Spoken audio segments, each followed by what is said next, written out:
নমস্কাৰ এই মুহূৰ্তত আহি পৰিছে ৰাতিপুৱাৰ কেইবাটাও বিগ ব্ৰেকিং নিউজ। আজি হৈছে 25 জুন। এইমাত্ৰ লাখ লাখ মহিলাৰ একাউণ্টত অৰুণোদয় আঁচনি ৩,০০০ টকা সোমাই গ'ল। এতিয়া চেক কৰক আপোনাৰ বেংক একাউণ্ট। আপোনাৰ বেংক একাউণ্টত অৰুণোদয় আঁচনিৰ টকা সোমালে। আপোনালোকৰ প্ৰতিজন মহিলাৰ বাবে ভাল খবৰ।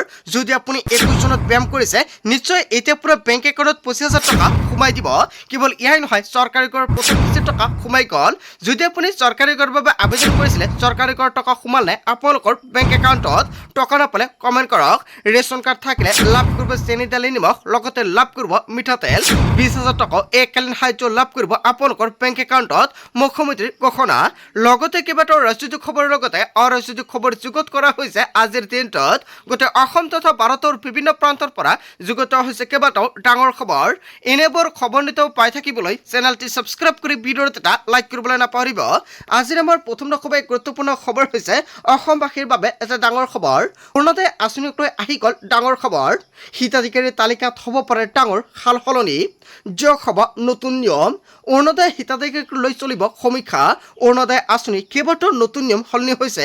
এতিয়াৰ পৰা তালিকাত নাম থাকিলেও আপোনাৰ বেংক একাউণ্টত টকা নোসোমায়। অৰুণোদয় আঁচনিৰ নতুন আৰু পুৰণি হিতাধিকাৰীৰ বাবে চৰকাৰৰ ফালৰ পৰা কেইবাটাও নতুন নিয়ম বান্ধি দিছে। হিতাধিকাৰীক ঘৰে ঘৰকৈ পুনৰ কৰা হ'ব ভেৰিফিকেশ্যন। ভেৰিফিকেশ্যনৰ ফলত লাখ লাখ হিতাধিকাৰীৰ নাম কৰ্তন কৰা হ'ব। আৰ্থিক অৱস্থাত উন্নত হোৱাসকলৰ নাম কৰ্তন কৰা হ'ব। যদি আপুনি আগতে দৰিদ্ৰ আছিলে আৰু এতিয়া উন্নত হৈছে তেনে ক্ষেত্ৰত তালিকাৰ পৰা আপোনাৰ নাম কৰ্তন কৰিব ঘৰে ঘৰে গৈ ভেৰিফিকেশ্যন কৰাৰ ফলত। অৰুণোদয়ৰ পোৱা পৰিয়ালৰ সদস্যই চাকৰি পালে কৰ্তন হ'ব তালিকাৰ পৰা নাম। যদি আপুনি আগতে চৰকাৰী চাকৰি পোৱা নাছিলে, দৰিদ্ৰ আছিলে আৰু এতিয়া ঘৰতে চাকৰি পাইছে তেনে ক্ষেত্ৰত তালিকাৰ পৰা আপোনাৰ নাম কৰ্তন কৰাই দি দিব। কেৱল এয়াই নহয়, বাদ পৰা দৰিদ্ৰ, বিধৱা, অবিবাহিতা মহিলা আৰু দিব্যাংগক নতুনকৈ কৰা হ'ব অন্তৰ্ভুক্ত। আৰু ভেৰিফিকেশ্যনৰ সময়ত যদি আপোনাৰ ঘৰত আকৌ দৰিদ্ৰ আৰু বিধৱা আৰু অবিবাহিতা মহিলা আৰু দিব্যাংগ আছে তেনে ক্ষেত্ৰত সেইসকল হিতাধিকাৰীক নতুনকৈ প্ৰাধান্য দিয়া হ'ব। অৰুণোদয় হিতাধিকাৰীৰ বেংক একাউণ্টৰ সৈতে আধাৰ কাৰ্ড লিংক কৰাটো বাধ্যতামূলক। যদি আপোনাৰ তালিকাত নাম অন্তৰ্ভুক্ত হৈ আছে আৰু আপুনি এতিয়ালৈকে অৰুণোদয় আঁচনিৰ একাউণ্টৰ সৈতে আধাৰ কাৰ্ডটো লিংক কৰাই অতি শীঘ্ৰে আপুনি লিংক কৰাই ৰাখক, অন্যথা আপোনাৰ বেংক একাউণ্টত অৰুণোদয় আঁচনিৰ টকা নাপাব। ৰাজ্যৰ মুখ্যমন্ত্ৰী ডক্টৰ হিমন্ত বিশ্ব শৰ্মাই অৰুণোদয় আঁচনিক লৈ কৰিছে বৃহৎ ঘোষণা।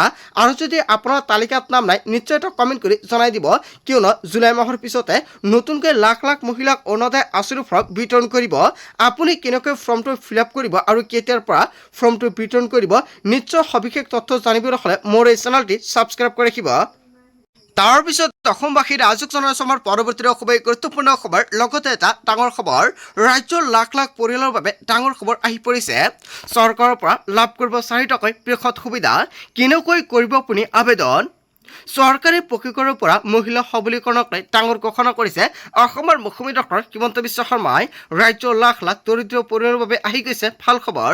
নতুনকৈ 15 লাখ লোকে লাভ কৰিব চৰকাৰী প্ৰশিক্ষণ। মহিলা উদ্যমিতা আঁচনি, অৰুণোদয় আঁচনিৰ ধনক লৈ ডাঙৰ খবৰ আহি পৰিছে। যদি আপুনি মহিলা উদ্যমিতা আঁচনিত 10,000 টকাৰ চেক পাইছে নিশ্চয় 21 চনত আপুনি ব্যায়াম কৰিছে। ব্যায়াম কৰা প্ৰতিগৰাকী মহিলাৰ বেংক একাউণ্টত 25,000 টকা সোমাই দিব। অসমৰ মুখ্যমন্ত্ৰী ডক্টৰ হিমন্ত বিশ্ব শৰ্মাই কৰিছে বৃহৎ ঘোষণা। আৰু যিসকল মহিলাই ব্যায়াম কৰা নাছিলে সেইসকল হিতাধিকাৰীৰ নাম তালিকাৰ পৰা কৰ্তন কৰা হ'ব। ৰাজ্যৰ মুখ্যমন্ত্ৰী ডক্টৰ হিমন্ত বিশ্ব শৰ্মাই মহিলাসকলক বান্ধি দিলে কেইবাটাও নতুনকৈ SOP আৰু SOP অনুযায়ী মহিলাসকলৰ একাউণ্টত 25,000 টকা সোমাই দিব। কোন কোন মহিলাৰ বেংক একাউণ্টত পুনৰ 25,000 টকা লাভ কৰিব? মুখ্যমন্ত্ৰী ডক্টৰ হিমন্ত বিশ্ব শৰ্মাই নতুন তালিকা প্ৰস্তুত কৰিছে। ৰেচন কাৰ্ডৰ হিতাধিকাৰীৰ বাবেও আছে নতুন নিয়ম। কোনে কোনে 25,000 টকা লাভ কৰিব নিশ্চয় এটা কমেণ্ট কৰক। নেক্সট ভিডিঅ'ত সম্পূৰ্ণকৈ ষ্টেপ বাই ষ্টেপ দেখুৱাই দিম। তাৰপিছত অসমবাসীৰ ৰাজক জনসমাৰ পৰৱৰ্তী খুবেই গুৰুত্বপূৰ্ণ খবৰ, লগতে এটা ডাঙৰ খবৰ। চৰকাৰী আঁচনিৰ সুবিধা পোৱা নাই নেকি আপুনি? 3বিধ নথিৰে আপুনি কৰক শীঘ্ৰে পঞ্জীয়ন, অন্যথা বঞ্চিত হ'ব যিকোনো আঁচনিৰ পৰা। কৃষি বিভাগৰ সকলো আঁচনি আৰু ৰাসায়নিক সাৰ ক্ৰয় কৰিবলৈ কৃষক পঞ্জীয়ন বাধ্যতামূলক। পঞ্জীয়নৰ বাবে কি কি প্ৰয়োজন হ'ব? নথিপত্ৰ, আধাৰ কাৰ্ড, নিজৰ নামত থকা খেতিৰ মাটিৰ জমাবন্দী কপি, আধাৰ সংযোগী মোবাইল নম্বৰ প্ৰয়োজন হ'ব। CSC চেণ্টাৰ, নিজ অঞ্চলৰ গাঁও প্ৰধান আৰু স্থায়ী সহায়ক। কেৱল এয়াই নহয়, স্থানীয় কৃষি সম্প্ৰসাৰণ সহায়কৰ জৰিয়তেও কৰিব পাৰিব পঞ্জীয়ন। গোলাঘাট জিলা কৃষি বিভাগে জাৰি কৰিছে জাননী। কেৱল গোলাঘাটে নহয়, অসমৰ প্ৰতিখন জিলাতে কৰিব পাৰিব পঞ্জীয়ন। যদি আপোনাৰ এই 3খন নথিপত্ৰ আছে তেনে ক্ষেত্ৰত আপোনাৰ বেংক একাউণ্টত বছৰি 6,000 টকা PM কিষাণৰ অধীনত লাভ কৰিব। কেৱল এয়াই নহয়, 4 মাহৰ মূৰে মূৰে 2,000 টকা সোমাই দিয়া হয় আপোনাৰ একাউণ্টত আৰু ইয়াৰ পৰাও কেইবাটাও সুবিধা লাভ কৰিব জনতাই। তাৰপিছত অসমবাসী ৰাইজক জনাইছো আমাৰ পৰৱৰ্তী খুবেই গুৰুত্বপূৰ্ণ খবৰ লগতে এটা ডাঙৰ খবৰ ৰাজ্যৰ লাখ লাখ দৰিদ্ৰ পৰিয়ালৰ বাবে আহি গৈছে ভাল খবৰ নতুনকৈ 15 লাখ লোকে লাভ কৰিব চৰকাৰী পকী ঘৰ চৰকাৰী ঘৰ নোপোৱা প্ৰতিটো দৰিদ্ৰ পৰিয়ালে লাভ কৰিব চৰকাৰী ঘৰ শীঘ্ৰে কৰক আপুনি আবেদন চৰকাৰী ঘৰ লাভৰ বাবে শীঘ্ৰে সাজু কৰক নথিপত্ৰ ৰেচন কাৰ্ড আধাৰ কাৰ্ড পেন কাৰ্ড থাকিলে লাভ কৰিব চৰকাৰী পকী ঘৰ 11 জুনত লাখ লাখ হিতাধিকাৰীৰ একাউণ্টত চৰকাৰী ঘৰ প্ৰথম কিস্তি টকা ৰিলিজ কৰা হৈছে 32,500 টকা সোমালে আপোনাৰ বেংক একাউণ্টত চৰকাৰী ঘৰৰ তালিকাত যদি আপোনাৰ নাম অহা নাছিলে তেনে ক্ষেত্ৰত নতুনকৈ কৰিব পাৰিব আবেদন গাঁও আৰু নগৰৰ সকলো দৰিদ্ৰ পৰিয়ালে লাভ কৰিব PMAYৰ অধীনত চৰকাৰী ঘৰ যিসকল হিতাধিকাৰীয়ে চৰকাৰী ঘৰৰ বাবে জিঅ'ডিন কৰিছে সেইসকল হিতাধিকাৰীৰ বাবে মুখ্যমন্ত্ৰী ডক্টৰ হিমন্ত বিশ্ব শৰ্মাই নতুন এখন তালিকা প্ৰস্তুত কৰি থৈ দিছে যিকোনো সময়তে তালিকাটো পাব্লিছ কৰিব পাৰে যদি আপুনি চৰকাৰী ঘৰৰ বাবে জিঅ'ডিন কৰিছিলে আপুনি দৰিদ্ৰ ব্যক্তি তেনে ক্ষেত্ৰত নিশ্চয় আপুনি চৰকাৰী ঘৰ লাভ কৰিব কেতিয়া জিঅ'ডিকিং চৰকাৰী ঘৰৰ তালিকা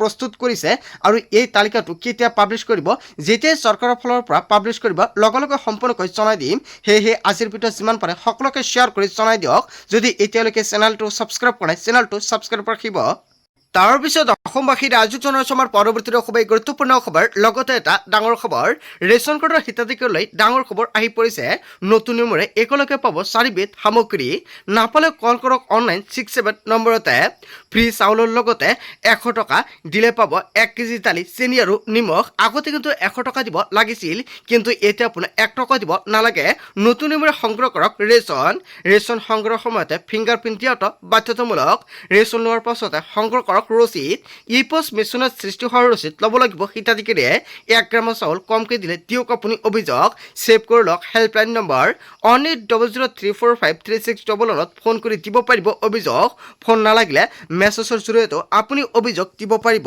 হেল্পলাইন নম্বৰটো হৈছে অনলাইন 678 নম্বৰতে আপোনালোকে অভিযোগ দিব পাৰিব যদি আপোনাৰ ৰেচন কাৰ্ড আছে তেনে ক্ষেত্ৰত ভাল খবৰ কিয়নো চেনি দালি নিমখ লগতে লাভ কৰিব মিঠাতেল আগতে 100 টকা দিব লাগিছিল কিন্তু 1 আগষ্টৰ পৰা আপুনি 1 টকা দিব নালাগে সকলো সামগ্ৰী সম্পূৰ্ণ বিনামূলীয়াকৈ লাভ কৰিব অসমৰ মুখ্যমন্ত্ৰী ডক্টৰ হিমন্ত বিশ্ব শৰ্মাই কৰিছে বৃহৎ ঘোষণা তাৰ পিছত অসমবাসী ৰাইজক জনাইছো আমাৰ পৰৱৰ্তী খুবেই গুৰুত্বপূৰ্ণ খবৰ লগতে এটা ডাঙৰ খবৰ ৰাজ্যৰ প্ৰান্তে প্ৰান্তে মুষলধাৰ বৰষুণ 26 জুন পৰ্যন্ত জাৰি কৰা হৈছে অৰেঞ্জ আৰু য়েলো এলাৰ্ট কেইবাখনো জিলাত ধুমুহা বজ্ৰপাতৰ আশংকা কৰা হৈছে নিশালৈ অতি ভয়ংকৰ হ'ব পাৰে পৰিস্থিতি মহানগৰীত প্ৰচণ্ড বৰষুণৰ সম্ভাৱনা প্ৰয়োজন নহ'লে ঘৰৰ পৰা নোলাব আপুনি বতৰ বিজ্ঞান কেন্দ্ৰৰ ফালৰ পৰা সতৰ্কবাণী জাৰি কৰিছে নলবাৰী ওদালগুৰি দৰং জিলাত জাৰি কৰা হৈছে অৰেঞ্জ এলাৰ্ট 19খনকৈ জিলাত জাৰি কৰা হৈছে এলাৰ্ট বৰ্তমান আপোনাৰ জিলাত পৰিস্থিতি কেনেকুৱা কমেণ্ট কৰি জনাব তাৰ পিছত অসমবাসী ৰাইজক জনাইছো আমাৰ পৰৱৰ্তী খুবেই গুৰুত্বপূৰ্ণ খবৰ লগতে এটা ডাঙৰ খবৰ